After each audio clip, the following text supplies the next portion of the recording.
Thomas Joscelyn is its senior editor. He's been with us before, and he's also the senior fellow at a wonderful group called the Foundation for Defense of Democracies.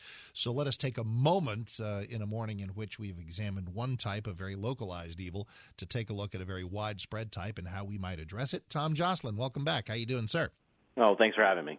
So it's funny. The first thing that occurs to me is to actually go to something Donald Trump, of all people, said in an interview. He told Bill O'Reilly, he said, I've got a plan to strongly go after ISIS, but I'm not going to tell you exactly what it is because you don't telegraph to an enemy what you're going to do. Think what you will about Trump, but he's right about that. Well, I don't know whether he has a real plan or not. I don't either, but he's right about that. I'm not going to comment. I have no idea what he's thinking on any of that. I know that I think there are certain obvious things that should have been done all along and still should be done in terms of combating ISIS right now.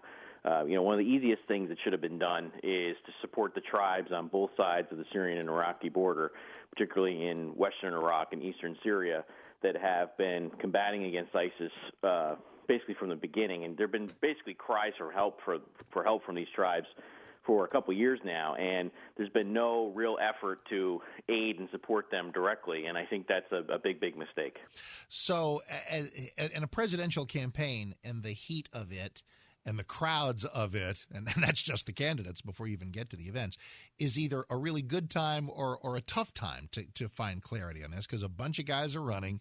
Everybody wants to be Obama's successor and do a better job of battling ISIS. Is there any there are those who will say, listen, say what you will about Obama leading from behind, blah, blah, blah. We have had a lot of drone strikes. He did give us the surge there for about 5 or 10 minutes. Is there any hope for I mean, we have a defense secretary that seems to have a little bit of a shred of clarity on some of what's going on. What are the prospects for the remaining year and a half of Obama's presidency? Oh, I think it's going to be overall be more tit for tat, sort of whack-a-mole type tactical things they're going to do. It's not going to be a comprehensive strategy. I mean, I think a lot of times we talk about defeating ISIS, but this picture is multidimensional.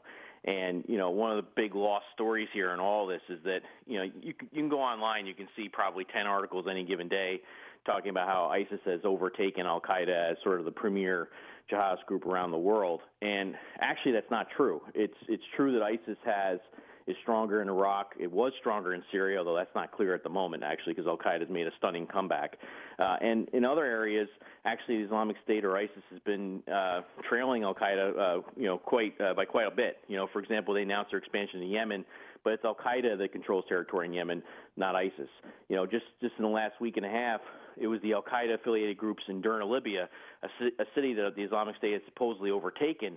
And these Al Qaeda affiliated groups actually really kicked the ISIS fighters' tails pretty harshly. So, the problem here is it's a multidimensional issue. There are all sorts of different components of the fight, but we're not looking at it as a broad, long war that requires strategic thinking and planning. Everything is ad hoc and tactical, and I think that's going to be the case for the foreseeable future. There was a meeting, I believe yesterday, in Tehran between the Iraqi Prime Minister, Haidar al-Abadi, and the president of Iran, Hassan Rouhani. What's on the table when Iraq and Iran get together for a chat these days? Well, it's probably mainly about Iran's deployment of unconventional forces basically throughout both Iraq and Syria, because what's happened here is that without any kind of Western or American leadership in the area, Iran has basically taken over the reins to a large extent, and they've expanded their footprint and their role in the fighting in Iraq and Syria greatly over the last couple of years. And this is not, there's this whole school of thought, well, let the Iranians sort of fight out with ISIS or Al Qaeda or these other groups, and they'll sort of kill each other. But the problem is that that's not the fundamental dynamic of what happens. We've been letting them kill each other basically for a couple of years now, and the threats and the strength of these groups have only become more virulent. It's not reduced their threat at all. So, and the reason for that is that it radicalizes more and more of the average population. So if you're a Shiite in Iraq, for example, who's being brutalized by ISIS, and beforehand you weren't really an extremist at all and you weren't in Iran's camp, you may go running to Iranian-backed militia or to Iranian-backed forces in order to fight with them or to gain their support because you really have no other options. And the same thing goes on the Sunni side where Shia extremists brutalize the local Sunni population, and that drives them into ISIS's camp or Al-Qaeda's camp or some of the others. And this is the process of radicalization that the whole surge the Bush administration architected was meant to basically unwind. It was basically to bring this all back down to ground zero and not allow this sort of cycle of violence to continue. And we don't have any kind of strategy like that in place today. Tom Joscelyn is here. DefendDemocracy.org is the website for the Foundation for Defense of Democracies, where he is senior fellow, or just go to longwarjournal.org, where he is senior editor. Nothing is monolithic. Nobody's all white hats, all black hats. There are shades of nuance here. Help me with something I understand that's new this week. The Taliban, bad guys, have been chastising ISIS, more bad guys, because they accuse ISIS of dividing up the jihadist ranks. It's like, hey, can't we all sort of hang together? The Taliban would like everybody to be Taliban. I guess the ISIS folks would like everybody to be ISIS. So is there some internecine squabbling of that sort going on? Oh, there certainly is. It's interesting with the Taliban. This is a good example of where there's sort of this ISIS triumphalism in some of the analysis that basically they've taken over the whole jihadist world. And, they have not taken over all of jihadism, not even close. And they ran into a major blockade in the form of the Taliban in South Asia. And remember, the Taliban remains closely allied with Al-Qaeda. Al-Qaeda still fights on a day-to-day basis alongside the Taliban. They have integrated chains of military command in the battlefields. This is, a very tight relationship. In fact, the Taliban highlighted the relationship once again in a recent statement, basically saying they're not going to break it.